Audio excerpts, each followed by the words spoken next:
Hi, I'm Jeff Sear, and I'm your child's technology teacher at Leeds Central School and Turner Primary School. Under normal circumstances, your child will be coming to the computer lab once a week to receive instruction from me in technology and computer science. Of course, we know that these are not normal circumstances.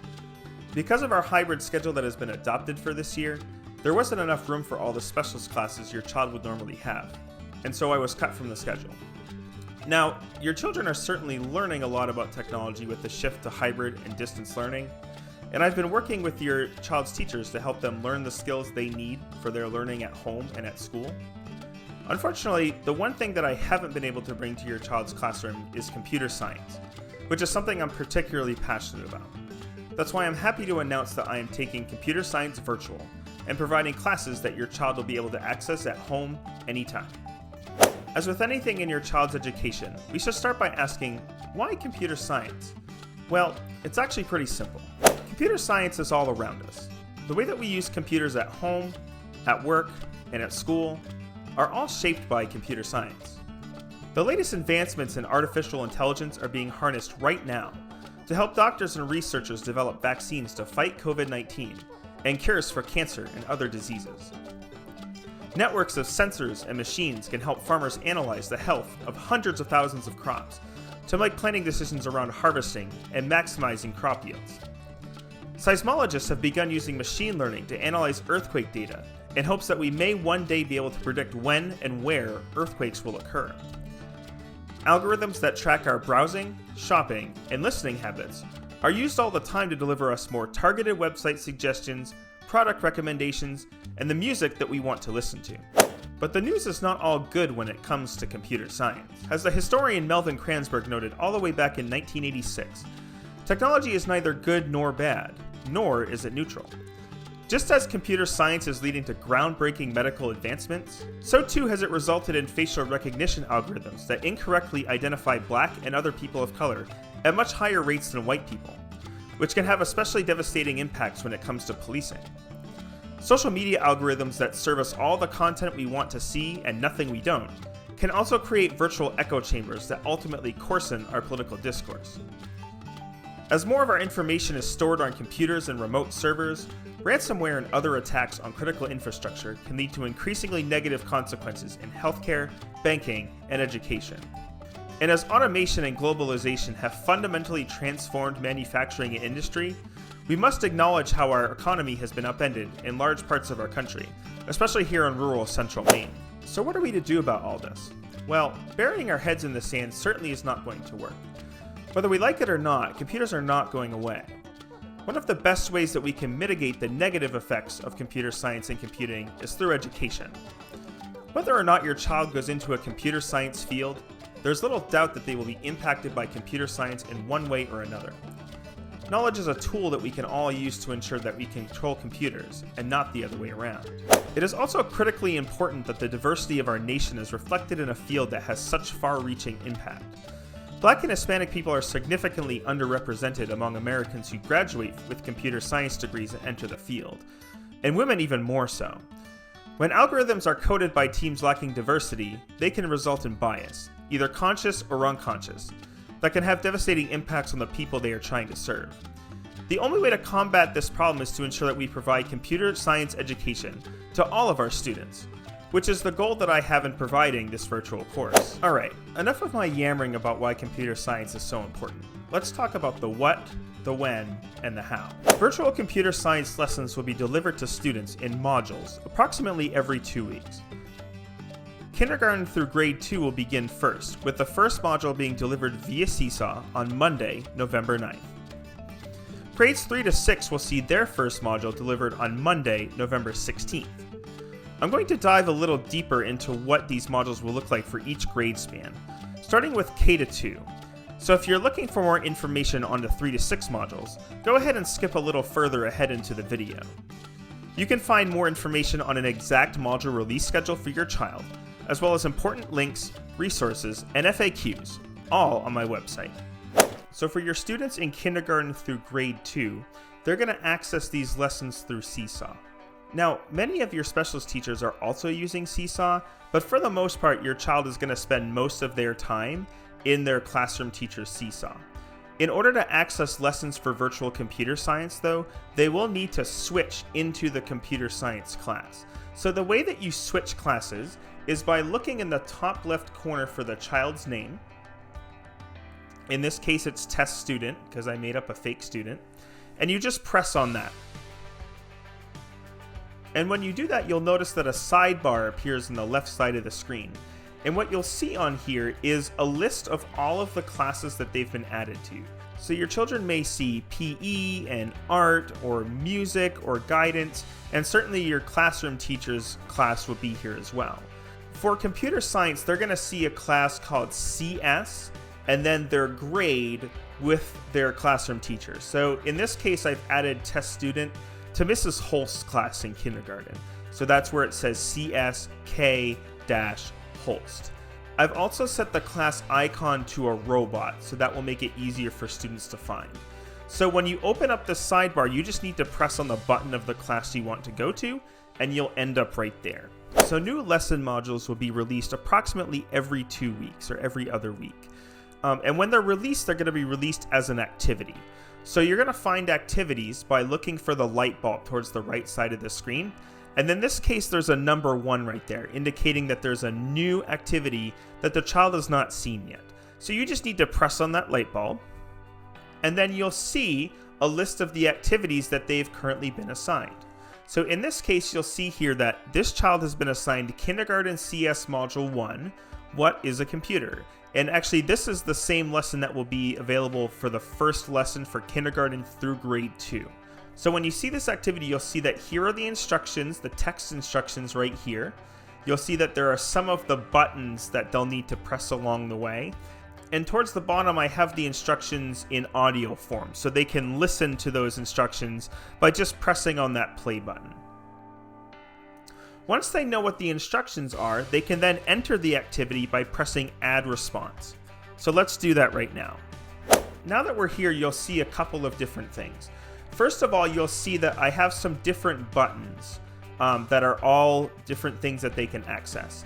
And the idea of this is that there's a progression from one thing to another.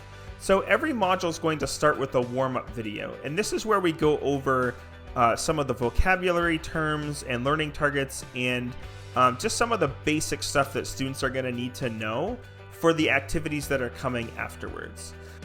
And so each of those buttons is a link.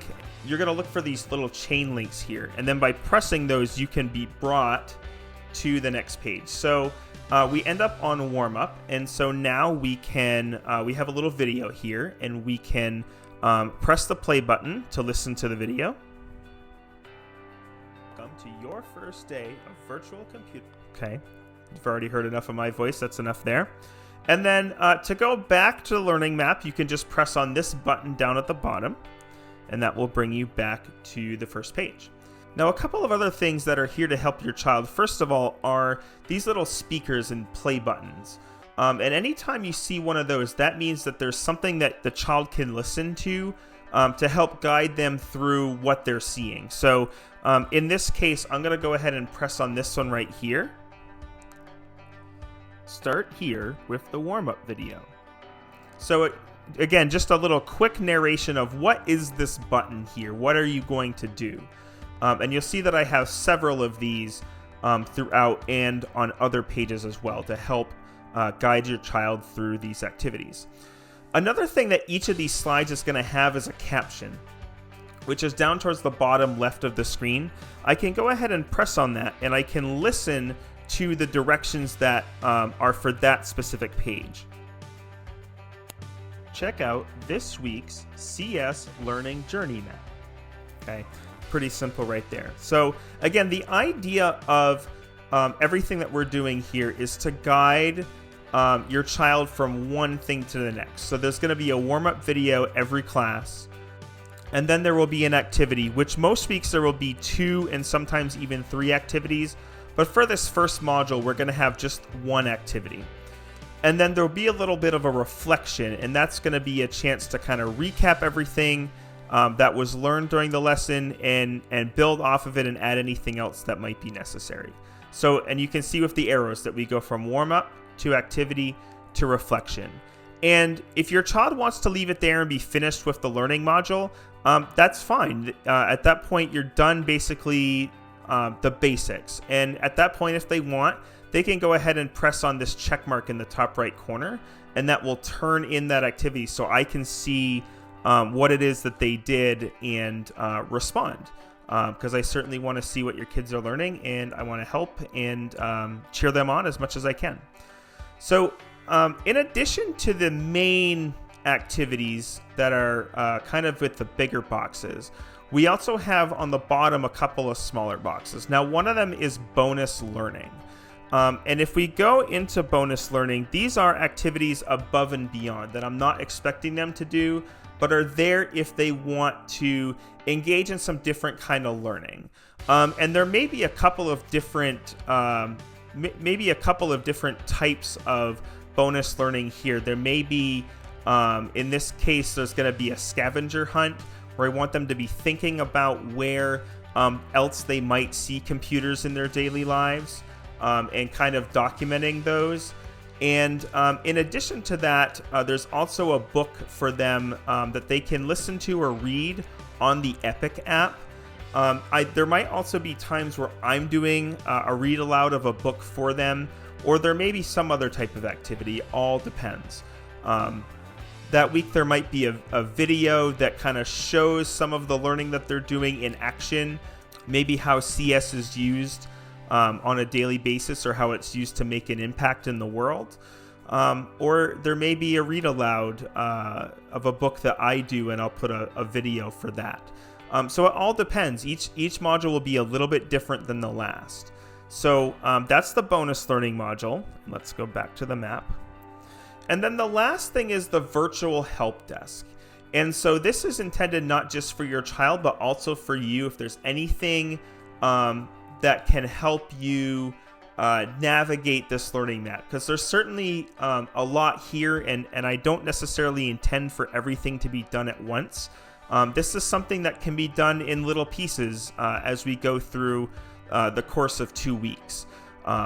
But certainly if there's anything that comes up that you would need help with, you can follow the chain link to the help desk.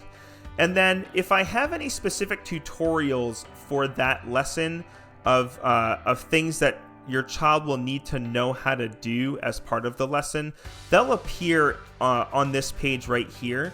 And I also have something called virtual office hours. Now, virtual office hours are on Zoom, and the idea is that if you and your child need help with anything, either something isn't working, or you're not quite sure how to navigate something in the learning map, or really anything that has to do with distance learning, you can follow this link to get to my virtual office hours. And certainly with younger children, K1 and 2, I would expect that you help your child with that, and not necessarily have your child on their own as part of the virtual office hours. But I'm going to follow that chain link as well. And that's actually going to bring me to a website. And on this website, you're going to see, we're going to scroll down a little bit. And there's going to be a little picture here at the bottom. And the picture is either going to be red or green. You can see right now that it's red to indicate that my office hours are currently closed. But on the times when it's open, it'll actually be green. And there will be a little sign here that says, come in, we're open. And if you press on that sign, that will actually bring you right into my Zoom virtual office hours. And at that point, you'll be placed into a waiting room. And as I'm available to help people one by one, I'll bring you into the main room, and then we can take a look at what's going on and help make sure that you're able to continue on with your child in this distance learning. So that is a brief tour of the learning map, and just in general what your child can expect when it comes to accessing virtual computer science through Seesaw. I should also mention really quickly before we move on that there's a draft button right here as well. So if your child is not quite finished with something but wants to come back later, you can press that button and it will save the work that they've done so far. So that's the end of our guided tour of the virtual class for K-2. And if you want to continue on to the next part of the video, which is talking about what they're going to need for this class, you can go ahead and skip ahead to that part of the video and you'll see the time on the bottom of your screen. So for students in grades 3 through 6, they're going to access virtual computer science using Google Classroom, similarly to how they're accessing all of their other classes while they're at home. So they're going to see a class called Computer Science and Technology, and you can see that on my side I have all of my different grades. So they're going to have a Computer Science and Technology class for their entire grade. And all you need to do is just click on it to access the class. So we're going to go into test class for this demonstration because I haven't posted any materials in the actual classes yet. But if I go into the test class, what you're going to see is whenever a new module comes out, you're actually going to see it on the stream right here. And it's going to appear in the form of a virtual learning map that was made in Google Slides. So you can see here that I posted, here is this week's virtual learning map, and there is the slideshow right there. And you just have to click on it to open. And we're going to take a little bit of a quick preview through what this learning map is, so you can kind of get a sense of how it's going to be organized. So you can see here that there's a progression of one thing to another to get students through some of the different things that they're going to need to learn along the way. And so there's a start here point where there's a warm-up video, and that's going to have a lot of the content that they're going to need to get started with. And you can click here and you'll see that I have a video in here for them to watch. They just need to press the play button, and then when they are done, they can go on to the next thing. Or in this case, I actually have it broken out into 3 parts. So I have an intro video and then a YouTube video I want them to watch. And then they just have to press this next arrow and then watch the second part of it. For this activity in 3rd grade, it would actually be really great if they had some paper and a pencil to go along with this as well. And you'll see that there's a button here when they get to the end of the warm-up that says back to the map. I just have to click on it.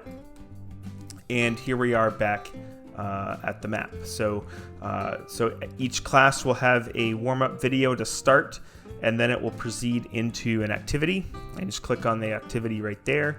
I have another video here to sort of introduce how they're going to do the activity, and I have some directions here as well. So for some activities, what they're actually going to have to do is access it through a classwork assignment in Google Classroom, and you can see that in the directions. So watch the video first, go back to the Computer Science and Technology Google Classroom, go to classwork, look for graph paper programming assignment under module 1. So we'll go ahead and do that right now.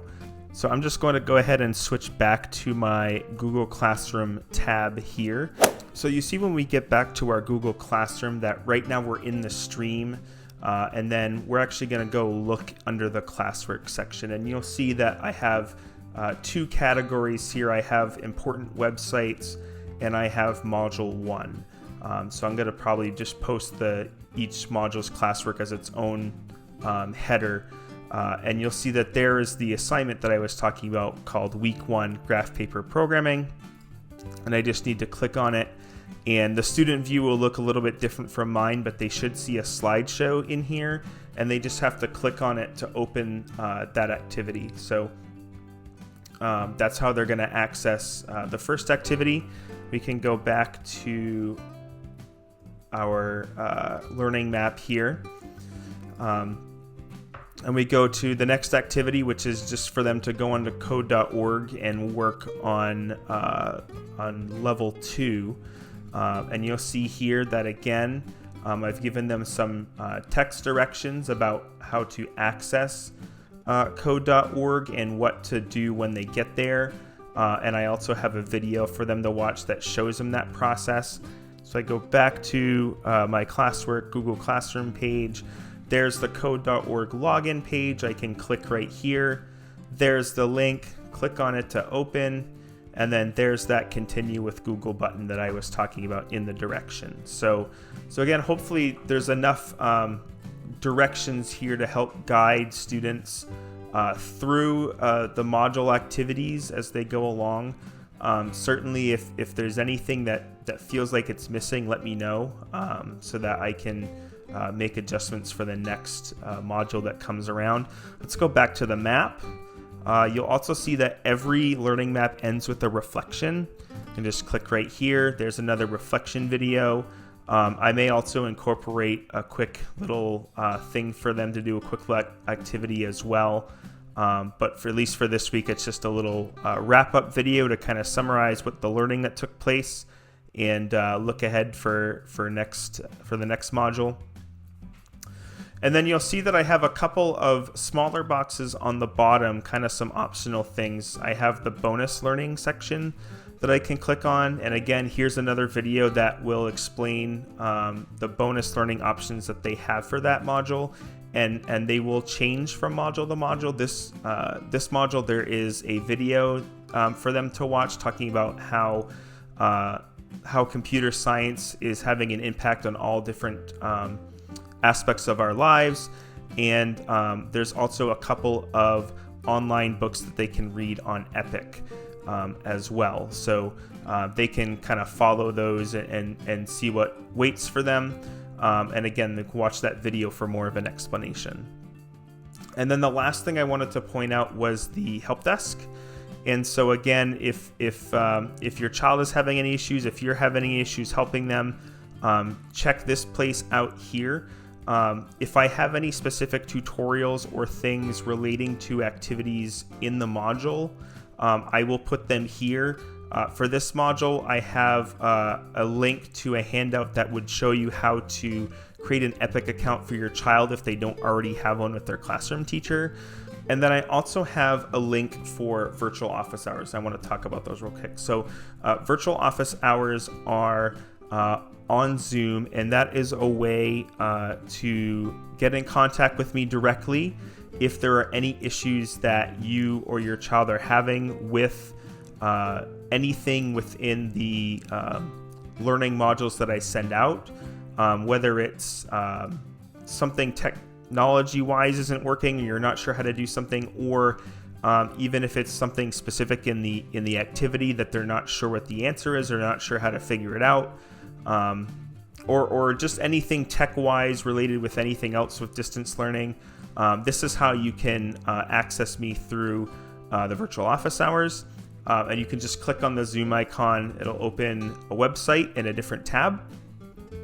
And then you'll see a little picture right here that will let you know if my office hours are open or closed, which right now they're closed. You'll see that I have hours posted, and I try to have them posted for each day before 8 a.m. I'm not always able to do that, but at least I try. And then when office hours are open, this picture will be green and there will be an open sign right here. And if you click on the open sign, it will bring you into my virtual office hours on Zoom. And you'll be first in a waiting room. And as I am available to help people, I'll admit you into the main room, and then we can take a look at what's going on and get you going on the right track. So that's the virtual office hours. And I do encourage you to use those because I'm here to help and want to make sure that we try to make this experience as smooth as possible, was knowing how crazy everything else has been. So this is a learning map, and again, generally speaking, each learning module will follow this same type of pattern. There may be more activities, there may be fewer activities, there may be different bonus learning activities, there may be different tutorials, but this general structure of warm-up video, activities, reflection, bonus learning, and help desk will be pretty consistent over time. So that is my my virtual computer science introduction for grades 3 to 6.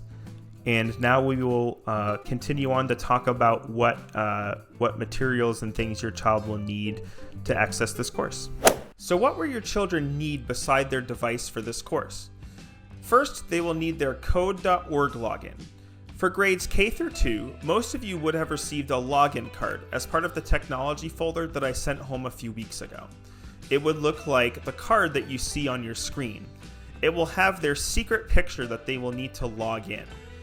The link to code.org will be embedded as part of their learning map if they need it for that lesson.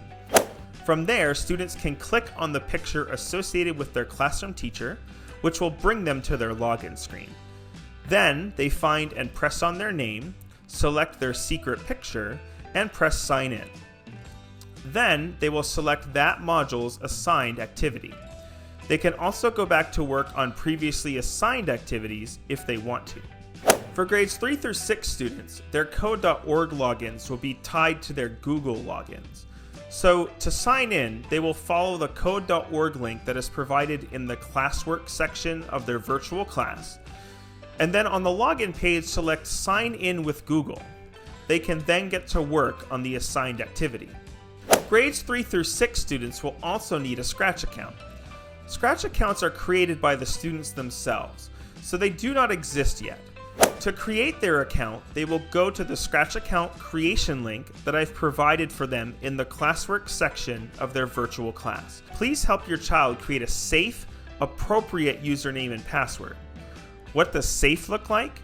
Well, safe usernames and passwords are ones that do not provide any personally identifiable information like their full name, age, address, or school they attend, and do not provide any information about them that would allow someone else to figure out who they are online. And they are only shared with trusted adults like you and me. If your child forgets their username and or their password, just let me know because I can reset those. So that's all you need to know about virtual computer science for now. I will communicate with you either through Seesaw or by email when new modules are released, as well as with occasional class updates or otherwise interesting information from the world of computer science that would be great to share with and discuss with your children. If you have any questions, please do not hesitate to reach out to me by email or by phone. You can find more information about how to contact me at this address. Thank you for your time, and I can't wait to engage your child in the wonderful world of virtual computer science.